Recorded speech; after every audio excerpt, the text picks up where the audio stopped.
വിശ്വാസം എന്നതിനെ നിർവചിക്കേണ്ടത് പ്രതിഫലം നോക്കിയാണോ?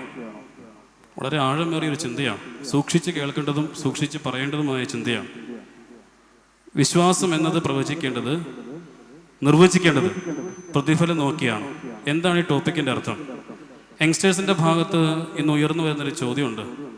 ഞങ്ങൾ വിശ്വസിക്കാം, ഞങ്ങൾ പ്രാർത്ഥിക്കാം, ഞങ്ങൾ പള്ളിയിൽ പോകാം, കുഴപ്പമൊന്നുമില്ല. പക്ഷെ ഞാൻ ഇന്ന് പ്രാർത്ഥിച്ച കാര്യം എനിക്ക് ഇന്ന് കിട്ടിക്കൊള്ളണം, അല്ലാതെ ദൈവം നിന്നെ കരുതിക്കോളും, നാളെ ദൈവം നിനക്ക് തന്നോളും എന്ന് പറഞ്ഞ് കാത്തിരിക്കുന്ന പരിപാടി ഞങ്ങൾക്ക് പറ്റില്ല. കാരണം ഞങ്ങൾ ഇൻസ്റ്റൻറ്റ് വേൾഡിലാണ്. ഞങ്ങൾ മെസ്സേജ് അയച്ചാൽ ലോകത്തിൻ്റെ ഏത് കോണിലുള്ളവർക്കും പെട്ടെന്ന് കാണാം, പെട്ടെന്ന് ഉത്തരം കിട്ടാം, പെട്ടെന്ന് കാര്യം നടക്കണം. ആ കാത്തിരുന്ന് ലഭിക്കേണ്ട ഒരു അനുഗ്രഹത്തെയല്ല ഞങ്ങൾക്ക് ആവശ്യം എന്നുള്ളതാണ് യങ്സ്റ്റേഴ്സിൻ്റെ ഭാഗത്തുള്ള ചോദ്യം. ഇതിന് മറുപടിയായി സീനിയേഴ്സിൻ്റെ ഭാഗത്തുള്ള വാദം, പ്രതിഫലത്തെ നിശ്ചയിക്കുന്നത് ദൈവമാണോ മനുഷ്യനാണോ?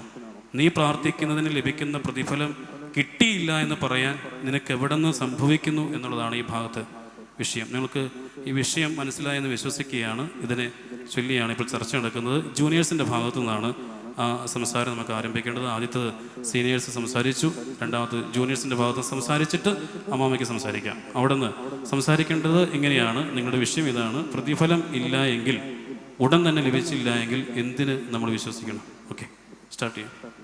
ഇങ്ങനൊരു കുട്ടി വിചാരിക്കുന്നുണ്ടെങ്കിൽ അവനെ അതിൽ തെറ്റ് പറയാൻ പറ്റത്തില്ല. എന്താന്ന് വെച്ചാൽ അവൻ വളർന്നു വന്ന സാഹചര്യം കൊണ്ടായിരിക്കും അവൻ അങ്ങനെ വിശ്വസിക്കുന്നത്. പ്രതിഫലത്തിന് വേണ്ടിയാണ് വിശ്വസിക്കുന്നത്. ഇല്ലെങ്കിൽ അവൻ്റെ കുടുംബത്തിൽ അവൻ കാണുന്ന അതൊക്കെ ആയിരിക്കാം. അവൻ്റെ പേരൻസ് ഇല്ലെങ്കിൽ അവൻ്റെ ഗ്രാൻഡ് പേരൻസ് പള്ളിയിൽ വരുന്നത് വർഷത്തിൽ ഒരിക്കലാവാം. ഇല്ലെങ്കിൽ അവരൊന്ന് വരുന്നത് നേർച്ച കാഴ്ചകൾ മാത്രം അർപ്പിക്കാൻ വേണ്ടി മാത്രമാവാം അവരൊന്ന് പള്ളി വരുന്നത്. ഇല്ലെങ്കിൽ അവർ ഒരു പൊസിഷൻ ആഗ്രഹിച്ചുകൊണ്ടായിരിക്കാം അവർ പള്ളി വരുന്നത്. അങ്ങനെ സ്വാർത്ഥ താല്പര്യങ്ങൾ കൊണ്ട് മാത്രമായിരിക്കാം ചിലവർ പള്ളിയിലേക്ക് വരുന്നത്. ഇല്ലെങ്കിൽ അവർ പള്ളി വരുത്തില്ല. അപ്പം ഇതെല്ലാം കണ്ടുകൊണ്ടാണ് അടുത്ത ഒരു തലമുറ നമ്മുടെ വീട്ടിലുള്ളത്. അവരിതെല്ലാം കണ്ടുകൊണ്ട് വന്ന് പെട്ടെന്നൊരു സുപ്രഭാതത്തിൽ നിങ്ങൾ ഇങ്ങനെ ആയിരിക്കരുത്, ദൈവത്തിനെ വിശ്വസിക്കണമെന്നൊക്കെ പറഞ്ഞു കഴിഞ്ഞാൽ അവൻ കൊച്ചുനാളിലെ പഠിച്ചുകൊണ്ട് വന്നതേ അവൻ പിന്നീടും കാണിച്ചിരുത്തുള്ളൂ. അപ്പം നമ്മൾ അവരുടെ മുന്നിൽ ഒരു മാതൃകയാവണമെന്നാണ് ഞാൻ പറയുന്നത്. പിന്നെ അതേപോലെ തന്നെ നമ്മുടെ കുട്ടികൾ ഇങ്ങനെ വിശ്വസിക്കുന്ന പ്രതിഫലം ആഗ്രഹിച്ചിട്ട് വിശ്വസിക്കുകയാണ് എന്ന് പറയുവാണെങ്കിൽ അത് പറഞ്ഞ് തിരുത്താനുള്ള ഒരു മനസ്സും ഉണ്ടായിരിക്കണം. അതിന് നമ്മൾ ആദ്യം, അതായത് സീനിയേഴ്സ് ഒരു മാതൃകയാക്കി കാണിച്ചു കൊടുക്കണം. ഇല്ലാതെ അവരോട് വെറുതെ കിടന്ന് പ്രസംഗിച്ചിട്ട്, ഇല്ലെങ്കിൽ അവരോട് അതിന് ദൈവം ഉണ്ടോ എന്നൊരു കുട്ടി നമ്മളോട് ചോദിക്കുവാണെങ്കിൽ, ഇത്രയും നാൾ നീ സൺഡേ സ്കൂളിന് പോയതല്ലേ, ഇല്ല ഇത്രയും നാൾ നീ പള്ളിയിൽ പോയതല്ലേ, അവനെ അവിടെ ഇരുത്തി ആക്ഷേപിക്കാതെ, ഇല്ല ഹ്യൂമിലിയേറ്റ് ചെയ്യാതെ അവനോട് എന്താ മോൻ അങ്ങനെ പറയുന്നേ, ഇല്ലെങ്കിൽ എന്താണ് മോന് അങ്ങനെ വിചാരിക്കുന്നതിന് എന്തായിരിക്കും അത്, ഇത്രയും നാൾ മോൻ പള്ളിയിൽ പോയിട്ട് മോൻ എന്താ അങ്ങനെ പറയുന്നതെന്നൊന്ന് ചോദിക്കാനുള്ളൊരു സ്പേസ് അവരുമായിട്ടൊന്ന് ക്രിയേറ്റ് ചെയ്യണം. ഇതാണ് എനിക്ക് പറയാനുള്ളത്. അമിത പറഞ്ഞ കാര്യം ക്ലിയറാണ്. നമ്മളെല്ലാവരും ഒഴിവുകൾ പറയുന്നവരാണ്. നമ്മുടെ വീട്ടിൽ വന്ന് നമ്മുടെ കുഞ്ഞ് ബൈബിളിൽ നിന്നോ ആരാധനയിൽ നിന്നോ എന്തെങ്കിലും ഒരു സംശയം ചോദിച്ചാൽ ഇവിടെ ഇരിക്കുന്ന മാതാപിതാക്കളുടെ ഭൂരിഭാഗം പേര് പറയും, നിന്നെ സൺഡേ സ്കൂളിൽ പഠിപ്പിക്കുന്നില്ലേ? നമുക്ക് പറയാൻ ഉത്തരവില്ലാത്തതുകൊണ്ടാണ്, നമുക്കത് അറിയില്ലാത്തതുകൊണ്ടാണ് എന്നുള്ളതാണ് പരാതി. സീനിയേഴ്സിൻ്റെ ഭാഗത്തു നിന്ന്, പ്രത്യേകിച്ച് അമ്മാമ്മയുടെ ജീവിതത്തിൽ നിന്നും അമ്മാമ്മയ്ക്ക് പറയാൻ സാധിക്കും എന്താണ് വിശ്വാസം എന്നുള്ളത്. മൈക്ക് ചേർത്തു, ഓണാക്കൂ, മൈക്ക് ഓണാക്കൂ, പ്ലീസ് അമ്മ. ഓണായില്ല, മൈക്ക് ഓണാക്കൂ. ഹലോ, ഇന്നത്തെ കാലത്ത് ജീവിക്കുന്നത് ഞാനാണെങ്കിൽ പ്രായത്തിനപ്പുറത്തുനിന്ന് അപ്പുറമായിട്ട് അതിനെ അപ്പുറത്തുനിന്ന് വന്ന ഒരു വ്യക്തി, 58 വയസ്സുണ്ട്. പക്ഷേ അന്ന് തൊട്ട് ഇന്ന് വരെ നമുക്ക് വിശ്വാസം ആർജിക്കാനായിട്ട് നമുക്ക് അന്നത്തെ കാലത്ത് ഞങ്ങൾ ഇവിടുന്ന് പോയത് നാഗാലാൻഡിലോട്ടാണ്. ഒരു ഉദാഹരണം പറയുക, നാഗാലാൻഡിലോട്ട് ചെന്നപ്പോൾ അവിടെ നമുക്ക് ആരാധിക്കാനൊരു പള്ളിയില്ല. ഞങ്ങളുടെ കുഞ്ഞുങ്ങൾക്കൊരു പിന്നെ ഞങ്ങളുടെ കുഞ്ഞുങ്ങൾക്കൊരു സൺഡേ സ്കൂളില്ല, പിള്ളേരെ ഒന്ന് പഠിപ്പിക്കാനൊരു വ്യക്തികളില്ല. ഞങ്ങൾ തന്നെ വീട്ടിൽ ഇരുന്ന ആ കുഞ്ഞുങ്ങളെ പഠിപ്പിച്ചെടുത്തത്. കാരണം എന്താണെന്ന് വെച്ചാൽ അവിടെ എങ്ങുന്ന ഒരു സോഴ്സ് ഇല്ല ആ കുഞ്ഞുങ്ങളെ പഠിപ്പിക്കാനായിട്ട്. അതുകൊണ്ട് അവരെ ഞങ്ങളായിട്ട് തന്നെ അവർക്ക് ഈ പുതിയ നിയമത്തിലെ ഓരോ ഭാഗങ്ങളും പറഞ്ഞു കൊടുത്ത് മിക്കവാറും അവർക്ക് കാണാതറിയാം. ഞങ്ങൾ തന്നെ പറഞ്ഞു കൊടുത്ത് അവരെ പഠിപ്പിച്ചെടുത്തത്. അത് കഴിഞ്ഞ് നമ്മൾ വേദോസ്തവത്തിൽ കൂടെ നോക്കിയാൽ, നമ്മൾ പ്രത്യേകിച്ച് പഴയ നിയമത്തിൽ പോയാൽ നിങ്ങൾ എപ്പോഴും ചോദിക്കുന്ന ഒരു വിചാരമുണ്ട്, ഉടനെ പ്രാർത്ഥനയ്ക്ക് ഉത്തരം കിട്ടണമെന്ന്. പക്ഷേ നമ്മൾ പഴയ നിയമത്തിൽ കൂടെ പോയാൽ അബ്രഹാം പിതാവായാലും യോബായാലും നീതിമാനായ നോഹയായാലും ഒരുപാട് കഷ്ടപ്പെട്ട്, പക്ഷേ ആർക്കും ഉടനെ പ്രതിഫലം കിട്ടിയിട്ടില്ല. പക്ഷേ പുതിയ നിയമത്തിൽ പോയാൽ ഒരുപാട് പ്രതിഫലം കിട്ടി, പെട്ടെന്ന് പ്രതിഫലം കിട്ടിയാൽ നമുക്ക് രണ്ടുപേരെ വ്യക്തമായിട്ടറിയാം. പിന്നെ ഒന്ന് ഈ രക്തസ്രാവക്കാരി സ്ത്രീക്ക് പെട്ടെന്ന് ഉത്തരം കിട്ടി, കാരണം അവരുടെ തീവ്രമായ വിശ്വാസം കൊണ്ട്, ആ വിശ്വാസം കൊണ്ട് അവർ പ്രാർത്ഥിച്ച് അവർക്ക് കിട്ടി. പക്ഷേ ഉടനെ ഉത്തരം കിട്ടാത്ത ഒരു ക്വസ്റ്റ്യൻ, 38 വർഷം ബെതസ്ദാ കുളത്തിൻ്റെ അരികിൽ കിടന്ന ഒരു വ്യക്തിക്ക് 38 വർഷം കാവൽ കിടക്കേണ്ടി വന്ന് ആ ആൻസർ ഉത്തരം കിട്ടാൻ വേണ്ടിയിട്ട്. അതുകൊണ്ട് പെട്ടെന്ന് ആൻസർ കിട്ടണമെന്നുള്ള ഒരു വ്യക്തി വിചാരിക്കരുത്. നമ്മുടെ യഹോവയായ ദൈവം പറഞ്ഞിട്ടുണ്ട്, യഹോവയായി ഞാൻ തക്ക സമയത്ത് ശീഘ്രമായി നിവർത്തിക്കാമെന്ന്. ഒരിക്കലും ഇന്ന് പ്രാർത്ഥിച്ചാൽ നാളെ എനിക്ക് ഫലം കിട്ടുമെന്നുള്ള വിശ്വാസത്തെ ആരും പ്രാർത്ഥിക്കരുത്. ഞങ്ങളുടെ കുഞ്ഞുങ്ങൾ, ഞങ്ങൾ ഇപ്പോഴും നഗലിട്ടിരിക്കുന്ന സമയം തൊട്ട് ഇപ്പോഴും നൊയമ്പ് കാലത്ത് 4 സുവിശേഷങ്ങൾ വായിച്ച് അതിൻ്റെ അർത്ഥം പിള്ളേർക്ക് മനസ്സിലാക്കി കൊടുത്ത് അങ്ങനെ ഞങ്ങൾ പ്രാർത്ഥിച്ചുകൊണ്ടിരുന്ന കാലത്താണ് ഞങ്ങൾ ജീവിച്ചത്. അതുകൊണ്ട് അന്നത്തെ കാലം അനുസരിച്ച് ഞങ്ങൾ ഇപ്പോഴും ഫോളോ ചെയ്യുന്നെന്നുള്ളത് സത്യമാണ്. പക്ഷേ നിങ്ങൾ ഈ ഓരോ കുഞ്ഞുങ്ങളെ ഓരോ രീതി ഏത് ക്വസ്റ്റ്യൻ ചോദിച്ചാലും ബൈബിളിൽ നിന്നേ ഞങ്ങൾക്ക് പറഞ്ഞു കൊടുക്കാൻ പറ്റും. ഇപ്പോഴും അന്ന് ഓരോ ഭാഗം വായിക്കുമ്പോഴും ആ കുഞ്ഞൊക്കെ മനസ്സിലാക്കി കൊടുക്കുമായിരുന്നു. അതുപോലെ തന്നെ ഞങ്ങൾ പിന്നെ പോയത് BSF-ലോട്ടാണ്. BSF-ൽ ചെന്നപ്പോൾ അവിടെയും ഒരു പള്ളിയില്ല. ഞങ്ങൾ ഒരുപാട് ആഗ്രഹിച്ചിട്ടുണ്ട്, ദൈവമേ നമ്മൾ ബൈബിളിൽ വായിക്കുന്നത് പോലെ നിൻ്റെ ബലവും മഹത്വവും കാണേണ്ടത് നിൻ്റെ വിശുദ്ധ മന്ദിരത്തിലേക്ക് നോക്കിയിരിക്കുന്നു എന്ന് ഞങ്ങൾ വായിക്കും. പക്ഷേ ഒരു വിശുദ്ധ മന്ദിരം അവിടെ നോക്കാനില്ല. അങ്ങനെയുള്ള കാലഘട്ടത്തിലാണ് ഞങ്ങളുടെ കുഞ്ഞുങ്ങൾ വളർന്നത്.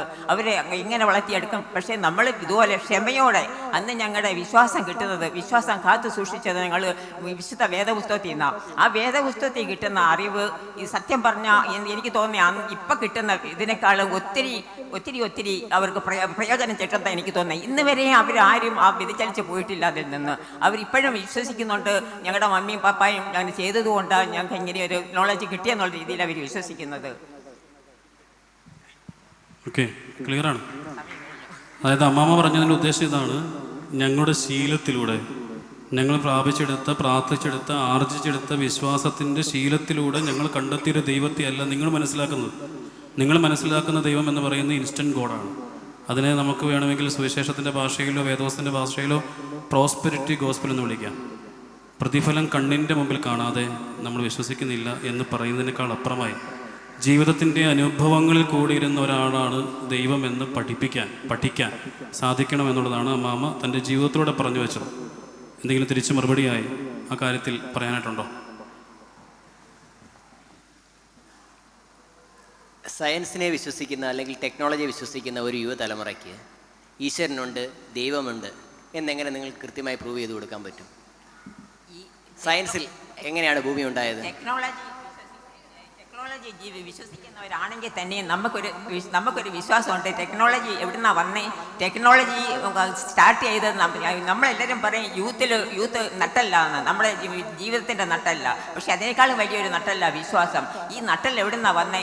ബ്രെയിനിൽ നിന്ന്. ബ്രെയിൻ എവിടെ? തലയില്ല. അപ്പോൾ നമ്മുടെ തല നമ്മുടെ ദൈവമാണ്. ആ ദൈവത്തിൽ വിശ്വസിച്ചോണ്ട് ആ ടെക്നോളജിയെക്കാളും വലുതായിട്ടൊരു ശക്തിയാണ് ദൈവം. അപ്പോൾ ടെക്നോളജിയെക്കാളും കൂടുതലായിട്ട് ദൈവത്തിൽ വിശ്വസിച്ചോളൂന്നാണ് ഞങ്ങളുടെ അഭിപ്രായം. അങ്ങനെ ഒരു വിശ്വാസ പ്രമാണം അമ്മയിൽ ഉണ്ടായതുകൊണ്ടാണ് അമ്മ അത് വിശ്വസിക്കുന്നത്. അതേ ഒപ്പോണൻ്റായിട്ട് ഞാൻ പറയുന്നത്, ഞാൻ സയൻസ് അല്ലെങ്കിൽ ഇന്നത്തെ സംഭവം സയൻസ് അല്ലെങ്കിൽ ടെക്നോളജി ഡിപ്പെൻഡ് ചെയ്യുന്നു. ഈ പ്രതിഫലം എന്നുള്ളതാണ് ടോപ്പിക് എന്ന് പറയുന്നത്. പ്രാർത്ഥനയിൽ ഒരു ഇമ്മീഡിയറ്റ് പ്രതിഫലം ലഭിക്കണം എന്നുള്ളതാണ് വാദിക്കുന്നത്. ഇത് നമ്മൾ വ്യത്യസ്തമായി പോവുകയാണ്. എന്താണ് പ്രതിഫലം എന്നും അതെങ്ങനെ നിങ്ങൾ കിട്ടണമെന്നുള്ളത് വിശദീകരിക്കണം. പ്രതിഫലം എന്ന് അല്ല, അവർ ഉദ്ദേശിക്കുന്ന പ്രതിഫലത്രേ ഉള്ളൂ. എനിക്കിന്ന് പനിയാണെങ്കിൽ പനി മാറാൻ പ്രാർത്ഥിച്ച അത് വേഗത്തിൽ നടക്കണം, ഇല്ലേ? അതല്ലേ പറയൂ. ഇന്ന് അതെ, എനിക്ക് തോന്നുന്നത് ഈ വിശ്വാസം എന്നുള്ളത് ഞാൻ ചോദിക്കുന്നത് കിട്ടണം എന്നുള്ളത് മാത്രമല്ല. വിശ്വാസം എന്നത് ഈ കുട്ടികളിലേക്കൊരു വെളിച്ചം കൊടുക്കാനുള്ള ഉത്തരവാദിത്വം ആസ് പേരൻസ് നമുക്കുണ്ട്. അതായത് ഈ കണ്ണു തുറന്ന് ചുറ്റിനും കാണുന്നതിലൊക്കെ എന്തൊക്കെ അനുഗ്രഹങ്ങൾ ഉണ്ട് എന്നുള്ളത് കാണാൻ കഴിയുകയാണെങ്കിൽ, കാണിച്ചു കൊടുക്കാൻ കഴിയുകയാണെങ്കിൽ ഈ പറയുന്ന യങ്സ്റ്റേഴ്സിനെ കൺവിൻസ് ചെയ്തെടുക്കാവുന്നതേ ഉള്ളൂ. ഈ പിള്ളേർ, ഈ യങ്സ്റ്റേഴ്സ് എന്ന് പറയുന്ന ഈ ഒരു ജൂനിയേഴ്സ് എന്ന് പറയുന്ന സെക്ഷനെ റെപ്രസെൻ്റ് ചെയ്യുന്നതുകൊണ്ട് ഞാൻ പറയുകയാണ്, ഈ പറയുന്നവർക്ക് എന്തിനോടും സയൻസ് ബേസ് ചെയ്ത് പോയതുകൊണ്ട് തന്നെ അവർക്ക് മനസ്സിലാകണം, ലോജിക്ക് മനസ്സിലാക്കണം. എന്തുകൊണ്ട് വൈ എന്നുള്ളതിൻ്റെ ഉത്തരം അവർക്ക് കിട്ടുകയാണെങ്കിൽ അവർ വിശ്വസിക്കും. എന്ത് വേണമെങ്കിലും അവർ വിശ്വസിക്കും. പക്ഷേ എന്തുകൊണ്ട്, എന്തിന് എന്നുള്ള ചോദ്യങ്ങൾക്ക് നമുക്ക് മറുപടി കൊടുക്കാൻ കഴിയണം. ആ ചോദ്യങ്ങൾക്ക് കൃത്യമായ മറുപടി ഉണ്ട്. ഞാൻ ചോദിക്കുന്നത് മാത്രമല്ല, ഞാൻ ചോദിക്കുന്നത് തരികയാണെങ്കിൽ മാത്രമല്ല, അവിടെ മാത്രമല്ല ദൈവം, കണ്ണു തുറന്നൊന്ന് നോക്ക്. 2 ചെടികൾ ഒരേപോലെ നട്ട 2 ചെടികളിൽ ഒന്ന് തഴച്ച് വളർന്നു നിൽപ്പുണ്ട്, ഒന്ന് വാടിയിട്ടുണ്ട്. അതൊന്നിന് അതേപോലെ നിന്നെ പോലെ ഇന്ന് രാവിലെ കണ്ണു തുറന്ന 10 പേരുണ്ടെങ്കിൽ 10 പേർക്കും നീ അനുഭവിക്കുന്ന പല സൗഭാഗ്യങ്ങളും കിട്ടിയിട്ടില്ല. അതവരെ പറഞ്ഞ് മനസ്സിലാക്കിയാൽ മതി. അവരെ പറഞ്ഞ് മനസ്സിലാക്കിക്കേണ്ട കാര്യമുള്ളൂ മമ്മമ്മേ. അല്ലാതെ അവർ ചോദിക്കുന്നത് മാത്രം കിട്ടുമ്പോൾ മാത്രമാണ് അവർക്ക് വിശ്വാസമുള്ളത് എന്നുള്ളത് ശരിയല്ല. അവർക്ക് വിശ്വാസമുണ്ട്, അവരുടെ വിശ്വാസത്തിൻ്റെ രീതികൾ വ്യത്യാസമാണെന്നുള്ളത് മാത്രമേ ഉള്ളൂ. അവർക്ക് ബോധ്യപ്പെടണം. കാര്യങ്ങൾ ബോധ്യപ്പെട്ടാൽ ഉറപ്പായിട്ടും വിശ്വസിക്കും. നമ്മുടെ വിശ്വാസം നമ്മുടെ ബൈബിളിൻ പ്രകാരം ഇപ്പം വിശ്വാസം എന്നത് ആശിക്കുന്നതിൻ്റെ ഉറപ്പും അല്ലെങ്കിൽ ആശിക്കുന്നതിൻ്റെ ഉറപ്പും കാണാത്തതിനെ പറ്റിയുള്ള നിശ്ചയവുമാണ്. കാരണം എന്താ, നമ്മൾ ആശിക്കുന്നതിന് വേണ്ടി നമ്മൾ വിശ്വസിക്കുന്നു. പക്ഷേ കാണാത്ത കാര്യങ്ങളിലും നമ്മൾ ഒരുപാട് കാര്യങ്ങൾ നമ്മൾ പഠിച്ചിട്ടുണ്ട് ബൈബിളിൽ. കാണാത്ത കാര്യങ്ങളിൽ നമ്മൾ നിശ്ചയം കൂട്ടാണ് നമ്മൾ ഓരോന്നും പ്രാർത്ഥിക്കുന്നത്. അല്ലാതെ നമ്മൾ ഇന്ന് കാണുന്നതിനെ പറ്റി അല്ലെ ഇന്ന് എനിക്ക് അനുഭവം കിട്ടണമെന്നുള്ള രീതിയിൽ കൂടെ നമ്മൾ പ്രാർത്ഥിക്കരുത്, വിശ്വസിക്കരുത്. വിശ്വാസം എന്ന് പറയുന്നത് നമ്മൾ ഈ പള്ളി പോകുന്നതിനാ ഒരു വിശ്വാസം സ്ഥാപിച്ചെടുക്കണം. നമ്മുടെ കഷ്ടതകളെ നമ്മുടെ ദൈവത്തിൻ്റെ തിരുനെല്ലിൽ സമർപ്പിക്കാനാണ് നമ്മൾ പള്ളിയിൽ പോകുന്നത്. ഈ പള്ളിയിൽ പോയാൽ നമുക്ക് ഉടനെ അങ്ങ് അനുഭവം അതിൻ്റെ പ്രതിഫലം കിട്ടത്തില്ല. തീർച്ചയായിട്ടും യഹോവയെ ഞാൻ തക്ക സമയത്ത് ശീഘ്രമായി നിവർത്തിക്കും എന്ന് പറഞ്ഞതുപോലെ ഒരു തക്ക സമയം ദൈവം നിശ്ചയിച്ചിട്ടുണ്ട് നമുക്ക് ഓരോരുത്തർക്കും. ആ സമയത്ത് എൻ്റെ ആൻസർ കിട്ടും. അല്ലാതെ ഓരോരുത്തരും പ്രാർത്ഥിക്കുന്നത് അങ്ങനെ പെട്ടെന്ന് എനിക്ക് ആൻസർ കിട്ടാൻ വേണ്ടി ആകരുത്. പരിപൂർണമായി യോജിക്കുന്നു. വിശ്വാസം ഞാൻ ചോദിക്കുന്നതിന് ഉത്തരം തരാൻ വേണ്ടി മാത്രമായിട്ട് വിശ്വസിക്കേണ്ട, പരിപൂർണമായിട്ട് യോജിക്കുന്നു. എവിടേക്കാണ് ദൈവമുള്ളത്, എന്തൊക്കെയാണ് തന്നിട്ടുള്ളത്, തന്നതിനെ പ്രതിഫലമായി കാണാനുള്ള കഴിവ് അത് നമ്മൾ ഉണ്ടാക്കി കൊടുക്കണം. അത് പാരൻസ് ഉണ്ടാക്കി കൊടുക്കുകയാണെങ്കിൽ, തന്നതെല്ലാം പ്രതിഫലമാണെന്ന് കാണാനുള്ള കഴിവുണ്ടാക്കി കൊടുക്കുകയാണെങ്കിൽ അവിടെയാണ് വിശ്വാസം, അവിടെയാണ് ദൈവസ്നേഹമെന്ന് നമുക്ക് പറയാൻ കഴിയുകയാണെങ്കിൽ ആസ് പാരൻസ് നിങ്ങൾ യങ്സ്റ്റേഴ്സിനെ വിജയിച്ചു കഴിഞ്ഞു എന്ന് വേണം പറയാൻ. ഒരു കാര്യം കൂടി, അതായത് ഇന്നത്തെ വിശ്വാസം എന്ന് പറയുന്നത് സെൽഫ് സെൻറ്റേർഡ് ആയിട്ട് പോവുകയാണ്. എന്ന് പറഞ്ഞാൽ അത് ഒരാളിലേക്ക് മാത്രം ചെല്ലുന്ന ഒരു സംഗതിയായിട്ട് മാറുന്നു. കോമണായിട്ട് ലോകത്തിന് വേണ്ടിയോ രാജ്യത്തിന് വേണ്ടിയോ അല്ലെങ്കിൽ സമൂഹത്തിന് വേണ്ടിയോ പ്രാർത്ഥിക്കാൻ പലരും മടിക്കുകയും എൻ്റെ മകനെ രക്ഷിക്കണേ, എൻ്റെ മകൻ പരീക്ഷയിൽ പാസ്സാകണേ, എൻ്റെ മകൾക്ക് സമ്പത്തുണ്ടാകണേ, എനിക്ക് ആയുസ് കൂട്ടിത്തരണമേ എന്നുള്ള തരത്തിലുള്ള വളരെ സെൽഫായിട്ടുള്ള പ്രാർത്ഥനയിലേക്കും വിശ്വാസത്തിലേക്കുമാണ് ഇന്ന് പലരും പോകുന്നത്. അത് നമുക്ക് ശരിയാണെന്ന് പറയാൻ ഒരിക്കലും പറ്റില്ല. കാരണം നമുക്കറിയാം, പഴയ നിയമത്തിൽ ശലോമോൻ, ജ്ഞാനിയായ ശലോമോനോട് യഹോവ ചോദിച്ചു, നിനക്ക് എന്ത് ആവശ്യമുണ്ടെങ്കിലും ഞാൻ തരാം, നീ ആവശ്യപ്പെടുമെന്ന് ചോദിച്ചപ്പോൾ അദ്ദേഹം വളരെ ജ്ഞാനിയായിരുന്നു. സമ്പത്തല്ല ചോദിച്ചത്, ഒരുപാട് അലങ്കാരങ്ങളോ സ്വത്തുക്കളോ ചക്രവർത്തിയാവണമെന്നൊന്നും അല്ല ചോദിച്ചത്. എനിക്ക് വിവേകത്തോടെ എൻ്റെ ജനതയെ നയിക്കുവാനുള്ള കഴിവ് നൽകണമേ എന്നാണ് ദൈവത്തോട് ആവശ്യപ്പെട്ടത്. അതുപോലെ പ്രാർത്ഥിക്കാനും നമ്മുടെ വിശ്വാസത്തെ മുറുകെ പിടിച്ചുകൊണ്ട് മുന്നോട്ട് പോകുവാനും യുവതലമുറയും പഴയ തലമുറയും കൈകോർത്ത് പോകണമെന്നുള്ളതാണ് എനിക്ക് പറയുവാനുള്ളത്. പ്രാർത്ഥനയ്ക്ക് എപ്പോഴും ഫലം കിട്ടണമെന്നില്ല. അത് കിട്ടാതെ ഇരിക്കുന്നതിന് കാരണം അത് ദൈവം നമുക്കായിട്ട് നന്മ ഒരുക്കിയിരിക്കുന്നത് കൊണ്ടാണ്, നന്മയ്ക്കായിട്ടാണ്. ഒരു മത്തൻ പടർന്നു പോയി വളരെ പടർന്നിട്ട് വലിയ മത്തങ്ങ പിടിക്കുന്നു, വലിയ ഒരു വൃക്ഷത്തിൽ ചെറിയ കായ്കൾ പിടിക്കുന്നു. ഇതെന്താ മമ്മി എന്ന് കുട്ടികൾ ചോദിക്കുമ്പോൾ നമുക്ക് എന്ത് പറയാൻ പറ്റും? വാ മോനെ നമുക്ക് നടന്നു പോകാം എന്ന് പറഞ്ഞാൽ മരത്തിൻ്റെ ചുവട്ടിൽ ചെന്നപ്പോൾ ആ പഴം, ചെറിയ പഴം തലയിൽ വീണു. ഇതുപോലെ ഈ മരത്തിൽ മത്തങ്ങ ആയിരുന്നെങ്കിൽ മോനെ നിന്റെ ഗതി എന്താകുമായിരുന്നു? അപ്പോൾ ദൈവം കണക്ക് കൂട്ടിയാണ് ഓരോ വൃക്ഷത്തിനും അതിൻ്റെ ഫലം കൊടുക്കുന്നതും. അതുപോലെ തന്നെ നമുക്ക് ഫലം തരുന്നത് ദൈവം തരുന്ന, നമ്മൾ ചോദിക്കുന്ന എന്തും തരാനല്ല. അപ്പൊ ചക്കയോ? ചക്കയായിട്ട് തന്നെ ഇരിക്കുന്നു, അതിന്റെ ചുവട്ടിൽ നമ്മൾ പോകാറില്ല. ചക്കയുടെ ചുവട്ടിൽ നിന്ന് കിട്ടുമ്പടി അങ്ങനെ കുട്ടികൾക്ക് അത് നന്മയ്ക്കായിട്ടാണ്, നമ്മളുടെ നാശത്തിനായിട്ട് ദൈവം ഒന്നും കരുതിയിട്ടില്ല എന്ന ഒരു വിശ്വാസം അവിടെ നമുക്ക് പറഞ്ഞു കൊടുക്കാൻ പറ്റും. ഓരോന്നും നമ്മുടെ നന്മയ്ക്കായിട്ടാണ് എന്ന് പറഞ്ഞു കൊടുത്താൽ അത് ഓക്കെ ആവും. നമുക്ക് ഇനി ഓഡിയൻസിലേക്ക് പോകാം. പറയൂ. നമ്മുടെ ഈ വിഷയത്തിന്റെ ഒരു സംഗ്രഹം നിങ്ങൾക്ക് എല്ലാവർക്കും പിടുത്തം കിട്ടിയെന്ന് മനസ്സിലാവുകയാണ്. വിശ്വാസത്തിന്റെ പ്രതിഫലം പെട്ടെന്നുണ്ടായാൽ കൂടുതൽ ആഴത്തിൽ വിശ്വസിക്കാൻ യങ്സ്റ്റേഴ്സ് കരുതിക്കോളുമെന്ന് വിശ്വസിക്കുന്ന സമൂഹത്തിൽ അങ്ങനെയല്ല എന്ന് തിരുത്തി കൊടുക്കാൻ പ്രായമായവർ ശ്രദ്ധിക്കുന്നില്ല എന്നൊരു ആരോപണം ഗുരുതരമായി നിങ്ങളുടെ മുമ്പിലേക്ക് വെക്കുന്നുണ്ട്. അതിന് നിങ്ങൾ മറുപടി പറഞ്ഞേ പറ്റൂ. ഇവിടെ മാതാപിതാക്കൾ അവരെ പ്രാർത്ഥിക്കുന്നത് കേൾക്കുന്നില്ല, അതിനുള്ള മറുപടിയാണ് ഇവിടെ പറഞ്ഞ്. ഇത്രയും നേരമായിട്ടും വിളിച്ചാൽ വിളി കേൾക്കുന്ന സ്വർഗത്തിലുള്ള ഒരു ദൈവത്തെ നോക്കി വിളിക്കണമെന്ന് ആരെങ്കിലും പറഞ്ഞു? അത് പറയാനും നിങ്ങൾ പറഞ്ഞോളൂ. അത് പറഞ്ഞോളൂ. തോന്നുന്നത് പോലെ ആചാരങ്ങൾ അനുഷ്ഠാനങ്ങൾ അനുസരിച്ച് എന്തൊക്കെയോ വിളിക്കുന്ന പ്രതിഫലം കിട്ടുന്നില്ല. അതല്ല, വിളിച്ചാൽ അപ്പം തന്നെ മറുപടി തരുന്ന സ്വർഗത്തിലെ ഒരു ദൈവമുണ്ട്. ആ ദൈവത്തിൽ വിശ്വസിക്കുന്നവർക്ക് മറുപടി അപ്പം തന്നെ കിട്ടും. അത് എനിക്ക് പറയാനുള്ളൂ. അത് ഈ സഭയും മാതാപിതാക്കളും കുഞ്ഞുങ്ങളെ പഠിപ്പിക്കണം. അതിനകത്ത് എനിക്ക് ചെറിയ വിയോജിപ്പുണ്ട്. ഞാൻ അവസാനം പറഞ്ഞോളാം. പറയൂ. ബാക്കിൽ എനിക്ക് ഈ ചോദ്യത്തിൽ തന്നെ ഒരു പിശകുണ്ടോ എന്നൊരു സംശയമുണ്ട്. വിശ്വസിക്കുന്നത് പ്രതിഫലം കിട്ടാനല്ല എന്നുള്ളതാണ് എൻ്റെ അറിവ്. വിശ്വാസം എന്ന് പറയുന്നത് നമ്മുടെ പ്രവൃത്തിക്കുള്ള ഊർജമാണ്. നിങ്ങളൊരു കർമ്മം ചെയ്യുമ്പോൾ അതിന് ലഭിക്കേണ്ട ഊർജമാണ് വിശ്വാസം. അതാണ് ബൈബിളിൽ ഒരു വാചകമുള്ളത്. എല്ലാ പ്രവൃത്തിക്കും വിശ്വാസമില്ലാത്ത പ്രവൃത്തി ചത്തത്രയും. അപ്പം അതുകൊണ്ട് പ്രതിഫലം കിട്ടാൻ ആരും പ്രാർത്ഥിക്കും എന്നുള്ളത് തന്നെ ആ ചോദ്യം തന്നെ പിശകാണ്. അത് തിരുത്തണമെന്നാണ് എൻ്റെ അഭിപ്രായം. ചോദ്യമല്ല സാറേ. അല്ല, അതെ, ആ വിഷയം എന്ന് പറഞ്ഞാൽ പ്രതിഫലം തിരുത്താൻ വേണ്ടിയിട്ട് ചോദ്യം സ്റ്റേറ്റ്മെന്റ് തെറ്റൊന്നല്ല.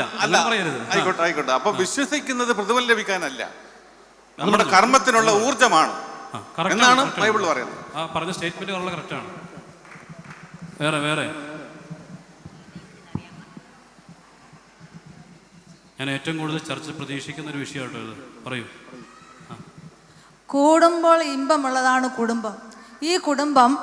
ഈ കുടുംബത്തെ ഒരു ദേവാലയമാക്കാൻ മാതാപിതാക്കൾക്ക് കഴിഞ്ഞാൽ ആ കുടുംബത്തിലെ കുഞ്ഞുങ്ങൾക്ക് വിശ്വാസം അങ്ങനെ തന്നെ നിലനിൽക്കുന്നതാണ് എൻ്റെ അഭിപ്രായം. കാര്യം നമ്മൾക്ക് നല്ല മാതൃക കൊടുക്കാൻ കഴിയുന്നില്ലെങ്കിൽ കുഞ്ഞുങ്ങൾ അതുപോലെ മാതൃകയാകുകയില്ല.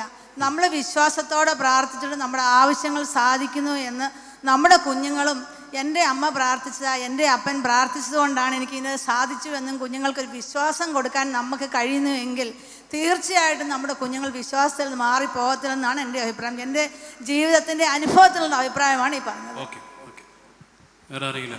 ഒരു വിശ്വാസം എന്നുള്ളത് ശരിക്കും അവിടെ പറഞ്ഞതുപോലെ പ്രതിഫലത്തിന് വേണ്ടിയുള്ള ഒരു കാര്യമല്ല, ആത്മസംതൃപ്തിക്ക് വേണ്ടിയുള്ള കാര്യമാണ്. ഒരു വ്യക്തിക്ക് അവൻ്റെ ആത്മാവിന് സംതൃപ്തി ലഭിക്കുന്നതിന് വേണ്ടിയിട്ടാണ്.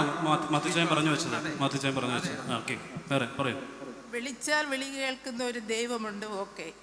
പക്ഷേ ഏത് വിഷയം നമ്മൾ ദൈവസന്നിധിയിൽ വെച്ച് പ്രാർത്ഥിച്ചാലും ഉടനടി അതിന് പ്രതിഫലം നമുക്ക് ലഭിക്കുകയില്ല. അല്പം താമസിക്കും. ദൈവം അതിന് ഉത്തരം തരുന്ന ഒരു ദൈവമാണ്. പക്ഷേ നമ്മൾ വിശ്വാസത്തോടെ കാത്തിരിക്കുക.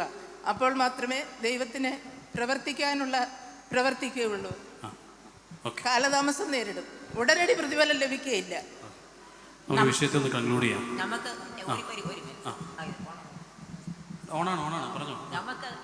നമുക്ക് എന്ത് ആവശ്യമാണെന്ന് ദൈവത്തിനറിയാം. നമ്മൾ പ്രത്യേകിച്ച് ഓരോ വിഷയവും പറയേണ്ടതില്ല. നമ്മളൊരു പാട്ട് പാടാൻ അന്വേഷിക്കുവാൻ ആദ്യം അപ്പോൾ ആ ദൈവത്തെ ആ പാട്ടനുസരിച്ച് നമ്മൾ ആദ്യം ദൈവത്തെ അന്വേഷിച്ചാൽ നിങ്ങൾക്ക് ഏത് കാര്യം എപ്പോൾ സാധിക്കണമെന്ന് ദൈവം അറിയും. അന്നേരം നമുക്ക് പറയാം, അതാ ദൈവം പറയുന്നത് യഹോവയായി ഞാൻ തക്ക സമയത്ത് നിവർത്തിക്കുന്നു. നമ്മൾ എന്ത് ആവശ്യമുണ്ടെന്നുള്ളത് പറയുമ്പോൾ അവിടെ ദൈവം കേൾക്കും. എന്ന് വെച്ചുകൊണ്ട് നമ്മൾ ഇന്ന് പ്രാർത്ഥിക്കുമ്പോൾ ഇന്ന് നമുക്ക് ഭയങ്കര ഒരു ലോട്ടറി കിട്ടും, അല്ലെങ്കിൽ നമ്മുടെ ദാരിദ്ര്യം ഇന്ന് മാറി കിട്ടും, അങ്ങനെ നമുക്ക് ഒരിക്കലും വിശ്വസിക്കാനൊക്കത്തില്ല.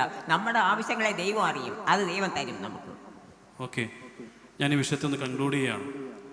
ഒരു ആത്മീയമായിരിക്കുന്ന വശമാണ് വേദപുസ്തകപരമായി ബന്ധപ്പെടുത്തി സംസാരിക്കേണ്ട വിഷയമായതുകൊണ്ട് എൻ്റെ അറിവിൽ നിന്നും എൻ്റെ പഠനത്തിൽ നിന്നും എൻ്റെ പൗരോഹിത്യ ജീവിതത്തിൽ നിന്നും ഞാൻ മനസ്സിലാക്കിയ ഒരു ദൈവമുണ്ട്.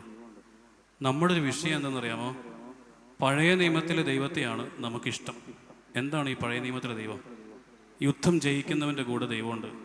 ദാവീദ് യുദ്ധത്തിന് പോയി, ദാവീദ് യുദ്ധം ജയിച്ചു, യഹോവയാൽ ജയിച്ചു. ഇയ്യോബിന് കഷ്ടത വരുമ്പോൾ ദൈവം കൂടെ ഇല്ല. നഷ്ടപ്പെട്ടതൊക്കെ തിരികെ ലഭിക്കുമ്പോൾ ഇയ്യോബിൻ്റെ കൂടെ ദൈവമുണ്ട്. ഇത് പഴയ നിയമസങ്കല്പമാണ്. പുതിയ നിയമത്തിൽ ഒരിടത്തും കർത്താവ് തമ്പുരാൻ പറയുന്നില്ല നിനക്ക് വാരിക്കോരി സ്വത്ത് തരാമെന്നോ നിനക്ക് അസുഖം വരില്ലെന്നോ ഒന്നും കർത്താവ് പറയുന്നില്ല.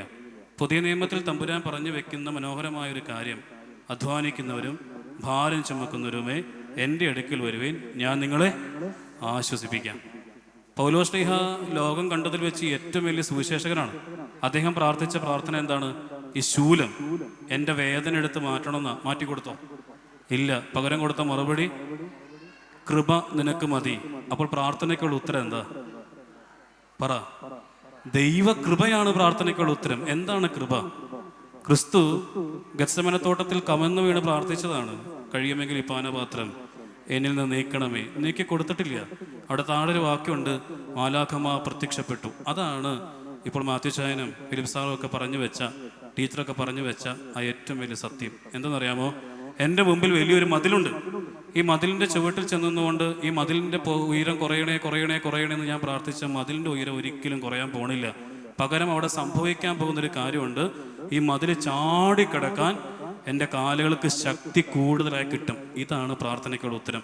നിന്റെ പ്രാർത്ഥനാ വിഷയത്തിന്മേൽ നിനക്ക് ജീവിച്ച് ജയിച്ച് കാണിച്ചു കൊടുക്കാൻ നിന്റെ ഹൃദയത്തെയും നിന്റെ മനസ്സിനെയും നിന്റെ ശരീരത്തിനും നൽകുന്ന ബലത്തിൻ്റെ പേരാണ് പ്രതിഫലം. ആ ബലം ചിലപ്പോൾ കിട്ടുന്നത് ഈ പറയുന്ന 3 ദിവസം കൊണ്ടോ 1 ദിവസം കൊണ്ടോ മണിക്കൂർ കൊണ്ടോ ഒന്നും ആയിരിക്കില്ല. നമ്മുടെ ജീവിതത്തിലെ ശീലം കൊണ്ടാകാം, നമ്മുടെ ജീവിതത്തിലെ പ്രാർത്ഥനാ വൈഭവം കൊണ്ടാകാം. ഇന്ന് ഈ പറഞ്ഞ കാര്യത്തോട് എനിക്ക് ഏറ്റവും കൂടുതൽ ചേർന്നെന്ന് പറയാനായിട്ട് ഒരു കാര്യമുണ്ട്. അവർ പറഞ്ഞ വലിയൊരു സത്യമുണ്ട്. ആത്മീയ അച്ചടക്കമുള്ള എത്ര കുടുംബമുണ്ട്? ആത്മീയ അച്ചടക്കമുള്ള എത്ര കുടുംബമുണ്ട്? ഇന്ന് വൈകിട്ട് 7 മണിക്ക് പ്രാർത്ഥിച്ചാൽ നാളെ വൈകിട്ടും 7 മണിക്ക് തന്നെ പ്രാർത്ഥിക്കാൻ കഴിയുമെന്ന് ഉറപ്പുള്ള എത്ര കുടുംബം നമുക്കുണ്ട്?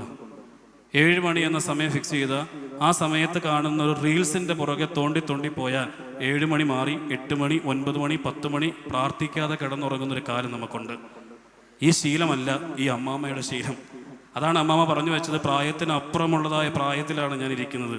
ഇവിടെ നിന്ന് കൊയറിൻ്റെ കയ്യിൽ നിന്ന് കുർബാനയുടെ ടേപ്പ് റെക്കോർഡ് വാങ്ങിച്ച് അവിടെ പോയിരുന്ന് കുർബാന കേട്ട് അനുഭവിച്ച പാരമ്പര്യമുള്ള ആളാണ് ഇരിക്കുക. ആ പാരമ്പര്യം നിങ്ങളോട് പറഞ്ഞാൽ നമുക്ക് പറ്റുമോ? ഇല്ല. നമുക്കിന്ന് സാധ്യതകളുണ്ട്, മുറ്റത്ത് പള്ളിയുണ്ട്, എല്ലാം ഉണ്ട്. പക്ഷെ ആത്മീയമായിരിക്കുന്ന ശീലം, ആത്മീയമായിരിക്കുന്ന അച്ചടക്കം നമുക്ക് നമ്മുടെ വീട്ടിൽ കൊടുക്കാൻ പറ്റില്ല. പ്രാർത്ഥനയ്ക്ക് അപ്പോൾ തന്നെ ഉത്തരം കിട്ടണം എന്നല്ല. പ്രാർത്ഥനയ്ക്കുള്ള ഉത്തരം എന്ന് പറയുന്നത് ആ ഉത്തരത്തിലേക്ക് നിനക്ക് എത്താൻ, ആ സങ്കടത്തിൽ നിന്ന് നിനക്ക് മാറാൻ ദൈവം നിനക്ക് നൽകുന്ന ബലമാണ്. അല്ലെങ്കിൽ നിങ്ങൾ ചുമ്മാ ഒന്ന് ചിന്തിച്ചു നോക്കിയേ, നിങ്ങളുടെ കഴിഞ്ഞ കാല ജീവിതത്തിൽ പെട്ടെന്നുണ്ടായ മരണങ്ങൾ, പെട്ടെന്നുണ്ടായ അസുഖങ്ങൾ, പെട്ടെന്നുണ്ടായിരിക്കുന്നൊരു ഷോക്ക്. സാധാരണ ഒരു മനുഷ്യനാണെങ്കിൽ ഈ തലച്ചോറെന്നൊക്കെ പറയുന്നത് വളരെ ചെറുതാണ്, ഹൃദയം എന്നൊക്കെ പറയുന്നത് വളരെ ചെറുതാണ്. ചങ്ക് പൊട്ടിയും തല പൊട്ടിയും മരിച്ചു പോകേണ്ട പലരും ഇന്ന് ഈ കൂട്ടത്തിൽ ഇരിക്കുന്നുണ്ട്, ഈ വിഷമങ്ങൾ സഹിക്കാൻ പറ്റാത്തവർ.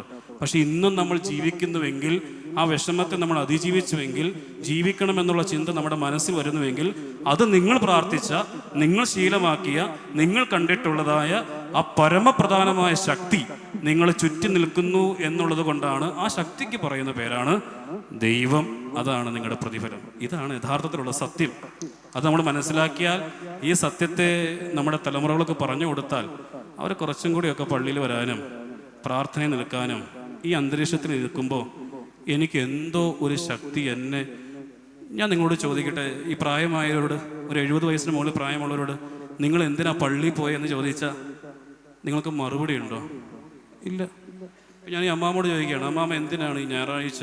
ഇപ്പം അമ്മാമ്മ എല്ലാ ബുധനാഴ്ചയും കുത്തിപ്പിടിച്ച് ഇവിടെ വന്ന് നിൽക്കുന്നതാണ്. അമ്മാമ്മയും അമ്മാമ്മയുടെ ഭർത്താവും എന്തിനാ ഇങ്ങനെ വന്നേ എന്ന് ചോദിച്ചാൽ ഞാൻ സത്യമായിട്ട് പറയാം, ഒരു ഉത്തരവേ ഉള്ളൂ, ഇവിടെ വരുമ്പോൾ ഒരു സുഖമാണ്. ഈ സുഖത്തിന് വേണ്ടി നടന്ന ഒരു കാലഘട്ടത്തിൽ നിന്ന് വ്യത്യസ്തമായി നമ്മളിന്ന് കുടുംബത്തിൽ അനാവശ്യമായ ശീലങ്ങൾ ഉണ്ടാക്കിയപ്പോഴാണ് ഈ വിഷയം മൊത്തം. മക്കൾ ഞായറാഴ്ച കിടന്നുറങ്ങിക്കോട്ടെ, കുറച്ചും കൂടെ കിടക്കട്ടെ, അവർക്ക് ക്ഷീണമല്ലേ, പള്ളിയിൽ പിന്നെ പോകാം എന്ന് വിചാരിച്ച് പഠിപ്പിക്കുന്ന ഒരു കുടുംബത്തിൽ നിങ്ങൾ കാണിച്ചു കൊടുക്കുന്ന ദൈവം ആരാണ്? ആവശ്യമുള്ളപ്പോൾ മാത്രം അന്വേഷിക്കാൻ കഴിയുന്ന ദൈവമാണ് നിന്റെ ദൈവം എന്ന് നമ്മൾ പഠിപ്പിച്ചു കൊടുക്കുക. പിന്നെ ഈ പിള്ളേരുടെ അടുക്ക് പള്ളി പോകണം, പ്രാർത്ഥിക്കണം, നിങ്ങൾ നോക്കിയിരിക്കണം എന്ന് പറഞ്ഞതിന് അർത്ഥമുണ്ടോ? ഒന്നുമില്ല. ഇത് 2 കൂട്ടർക്കും തുല്യമായി ബാധിക്കുന്ന വിഷയമാണ്. നമ്മുടെ ശീലങ്ങൾ നമ്മുടെ മക്കളിലൂടെയാണ് പകർന്നു കൊടുക്കുക. അപ്പോൾ ഇതിനൊരു ഉത്തരവുള്ളൂ, ആത്മീയമായിരിക്കുന്ന ശീലം, ആത്മീയമായിരിക്കുന്ന സാക്ഷ്യം. പുകവലിക്കുന്ന അപ്പനെ മക്കളോട് പുകവലിക്കരുതെന്ന് പറയാൻ കഴിയില്ല. മദ്യപിക്കുന്ന അപ്പനെ മക്കളോട് മദ്യപിക്കരുതെന്ന് പറയാൻ കഴിയില്ല. പ്രാർത്ഥിക്കാത്ത കുടുംബത്തിന് മക്കളുടെ അടുക്കൽ പ്രാർത്ഥിക്കണമെന്ന് പറയാനും അവകാശമില്ല എന്നൊരു ബോധം കിട്ടിയാൽ ദൈവത്തെ പതുക്കെ പതുക്കെ പതുക്കെ പതുക്കെ നമ്മുടെ മക്കൾക്ക് മനസ്സിലാകുമെന്ന് വിശ്വസിക്കുകയാണ്. ഈ പോയിന്റ് നമുക്കിവിടെ പര്യവസാനിപ്പിക്കാം. ഇതിനുള്ളൊരു കൺക്ലൂഷൻ എന്ന് പറയുന്നത് ഇത്ര മാത്രമേ ഉള്ളൂ. ആത്മീയമായ അച്ചടക്കം, ആത്മീയമായിരിക്കുന്ന ശീലം, പ്രാർത്ഥനയ്ക്കുള്ള പ്രതിഫലം, തൻ്റെ പരിമിതികൾ നിന്നുകൊണ്ട് അനുഭവിച്ചറിയുന്ന ഊർജം, അത് തന്നെയാണ് പ്രാർത്ഥനയ്ക്കുള്ള ഉത്തരം. അതാണ് മാത്യുച്ചായനും ഈ പറയുന്ന ഫിലിപ്പ് സാറും ടീച്ചറും ഇവിടെ കൂടിയ എല്ലാവരും പറഞ്ഞ് അവസാനിപ്പിക്കാൻ ആഗ്രഹിച്ചത്. അത് തന്നെയാണ് പുതിയ നിയമത്തിൻ്റെ ക്രിസ്തു. ആ സത്യത്തെ നമ്മൾ തിരിച്ചറിയണം. പ്രോസ്പെരിറ്റി ഗോസ്പൽ അല്ല നമ്മുടെ സുവിശേഷം. ഇതാണ് നമ്മുടെ സുവിശേഷം എന്ന് തിരിച്ചറിയാൻ സാധിച്ച കുറച്ചും കൂടെ ഒക്കെ ഭംഗിയാകാൻ തീരും. രണ്ടാമത്തെ പോയിന്റും ഭംഗിയായി ഇവിടെ പര്യവസാനിക്കുകയാണ്.